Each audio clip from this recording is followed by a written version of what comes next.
Hello, today I wanted to include a quick video with my Tuesday tutorial to show you how I apply and blend distress inks onto my projects. I use distress inks for a lot of my stamped projects to create a background. I really love them, and I hope that the tips I have for you today will help you whenever you're using them as well. To begin, I always use an ink blending tool with the foam applicator, and I always hold it in my hand like this. I feel like if I hold it this way, which some people might be inclined to do, that I don't have as much control and I end up with a heavier ink application. Holding it this way helps me keep the ink application a little bit lighter, and I just feel like I have more control. So to begin, I just tap it in my ink. I always like to start light with my lightest colors that I plan to use and move to dark. And so then I just start off the edge of my tag and begin blending on, and I work in small circles. As you can see, I always use just like the middle to back half of the ink applicator. I don't like to use it flat because I feel like I'll end up with a stamped square on my project. So I just keep applying the ink where I want it, working in circles. When I'm ready for a new color, just move on to the next one. I keep a different ink blending tool for each of the color families. I cover the end there with some paint from a paint dabber so that I always know which family it belongs to. So then I add my next color and I just blend it again from the outside edge in, and I overlap onto the first color if I want.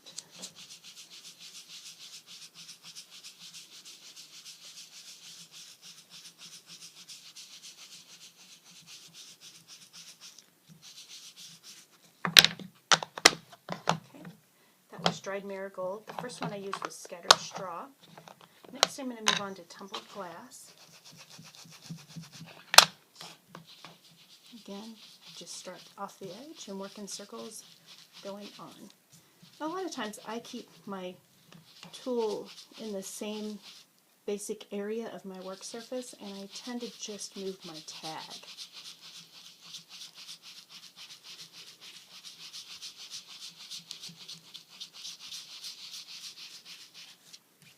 If I know what I'm going to stamp onto my tag, I will, in this case I'm going to put a tree branch that's going to go about here, so I want a really kind of a light focus behind, so a lot of times I'll leave the manila of the tag kind of blank in that area. It doesn't always end up working that way, because as I get going with ink sometimes I'll get a little carried away and add more than I originally thought I would, but that's okay.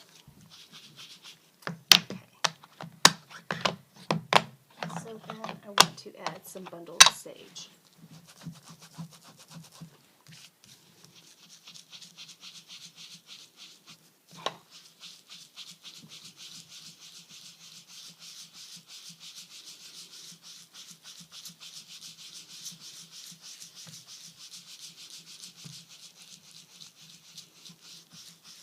I love the color variations you get as you have the colors overlap. Now to add a little extra, I'm going to go back in with a darker shade. This is peeled paint, and I'm going to focus on just the edges this time, just to add a little bit darker color.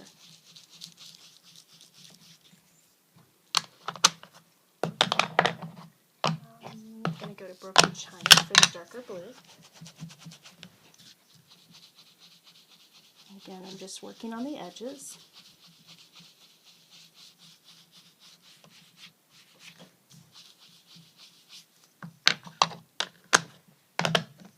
I go to wild honey.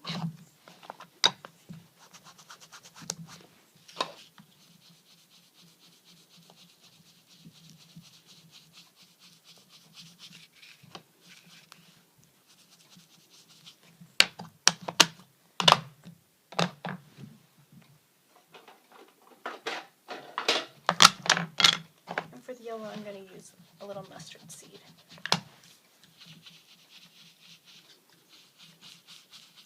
That really adds a nice bright punch up in the top corner.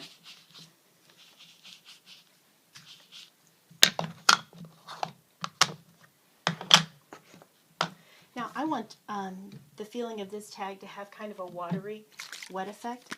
So what I'm going to do is I'm going to take and add some water droplets. And I do that just by misting water onto my hand and flicking it onto the tag. I want this tag to look really wet, almost rain-like, so I'm going to be really generous with my water.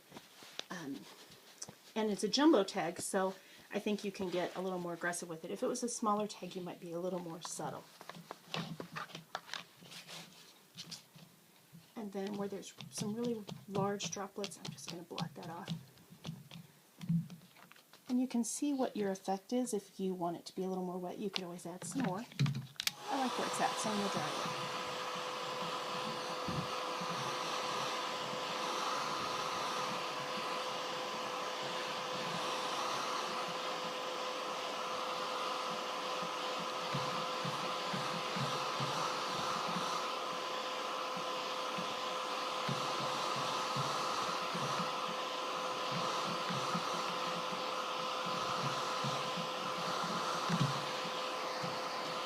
If you get really aggressive with the water, you might even find it helpful to flip that tag over and dry it a little bit on the back in case any is soaked through.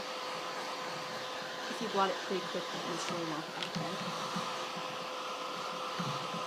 bad. Okay, to add an even more contrast to the edge, sometimes I like to take the ink pad. This is Faded Jeans, and I just like to rake it directly right on the edge. It gives it a really dramatic effect. You can see that you'll get like streaks and brush marks. You can blend that out while the ink is still wet and soften it up if you like the brush strokes. And I really do a lot of times, so I'll just leave them. And you can see how that darker edge of a complementary color really added something to it. So here I'll take pine needles and do the green areas.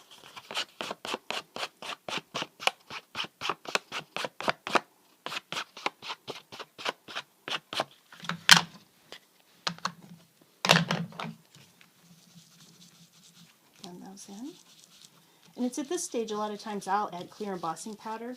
If I don't blend that out, I will put clear embossing powder on that, which will hold to the distress ink, and then heat it to melt, which gives it a really dramatic edge and really intensifies that edge color. And I think I'm going to go with Rusty Hinge for the oranges and yellows.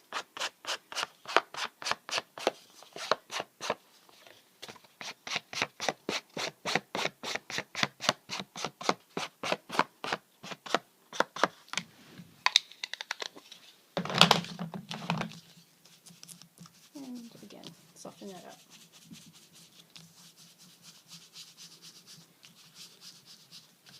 Okay, I'm pretty happy with it where it is, but probably 99% of the time I finish every project with some vintage photo on the edge.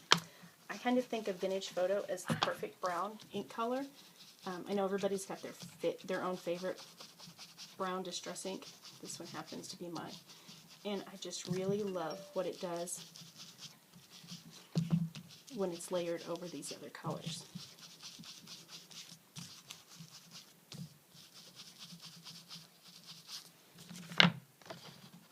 And there we have it. That's my background tag.